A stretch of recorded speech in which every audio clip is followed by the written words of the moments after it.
suis Arnaud Billard, je travaille à la direction de l'environnement de la ville de Montreuil depuis 1 an maintenant, en tant que chargé de mission eau et climat. Donc j'ai en charge notamment la mise en place du plan climat de la ville de Montreuil. Donc la ville de Montreuil a signé l'an dernier une convention de partenariat avec Fondaterra pour une durée de 3 ans, avec pour objectif de développer des actions conjointes en matière de développement durable. Fondaterra se propose de jouer un rôle d'incubateur de projets innovants en matière de développement durable sur les territoires. Donc l'idée est notamment de partager des retours d'expérience avec d'autres collectivités partenaires de Fondaterra, de diffuser les bonnes pratiques et puis également de mieux visibiliser les actions innovantes qui peuvent être menées par la ville de Montreuil. C'est une convention qui trouve un premier terrain d'application dans le projet actuel de guide G2E, guide sur l'efficacité énergétique des collectivités, mais qui peut, dans la durée de 3 ans, se développer sur d'autres projets.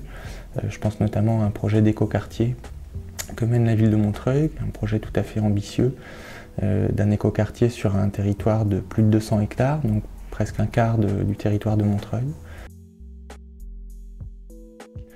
Il y a un premier projet qui concerne la campagne Display que la ville de Montreuil lance cette année sur ses écoles. Display, c'est une campagne européenne qui est coordonnée depuis 2004 par l'association Énergicité et qui consiste en fait à afficher dans les bâtiments qui accueillent du public les performances environnementales de ces bâtiments, donc les consommations d'eau, consommation d'énergie et les émissions de CO2.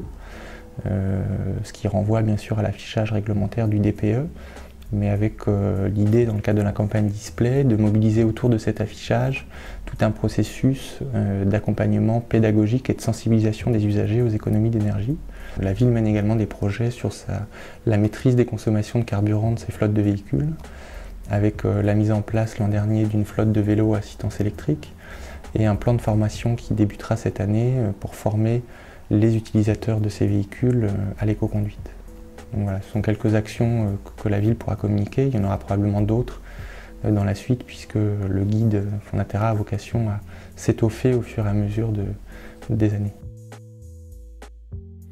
Alors c'est vrai qu'il y a une offre assez riche en la matière, il y a beaucoup de guides qui existent.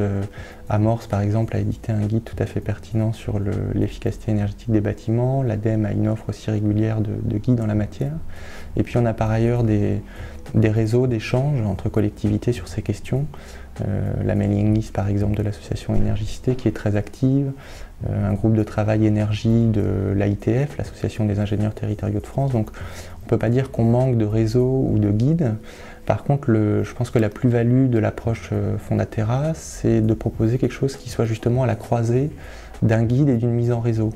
Le fait de travailler sur un guide en ligne, évolutif, permet à la fois de proposer une information structurée comme dans le cadre d'un guide, mais en même temps une information qui est enrichie par les collaborations des partenaires du projet, qui s'étoffe dans la durée et qui permet une mise en réseau justement des collectivités qui font retour de leurs expériences sur le guide.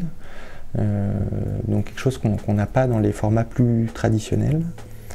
Ça permet également de suivre l'actualité dans un domaine qui évolue très rapidement d'un point de vue réglementaire, avec la mise en place du Grenelle ou des lois sur l'ouverture des marchés de l'énergie, avec beaucoup d'innovations techniques, avec une offre de services qui se développe très rapidement.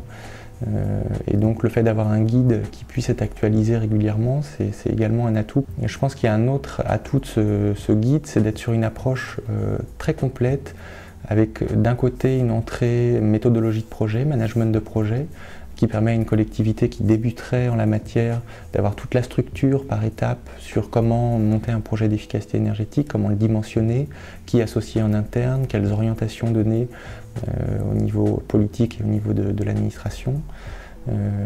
Et puis en même temps une entrée plus pragmatique, par outil, par fiche projet, qui permet à une collectivité plus avancée d'aller piocher de l'information beaucoup plus précise sur des projets spécifiques sur lesquels elle travaille. Donc je pense que voilà, il y a un certain nombre d'atouts qui font que ce guide-là apporte une plus-value par rapport à l'offre classique apportée aux collectivités.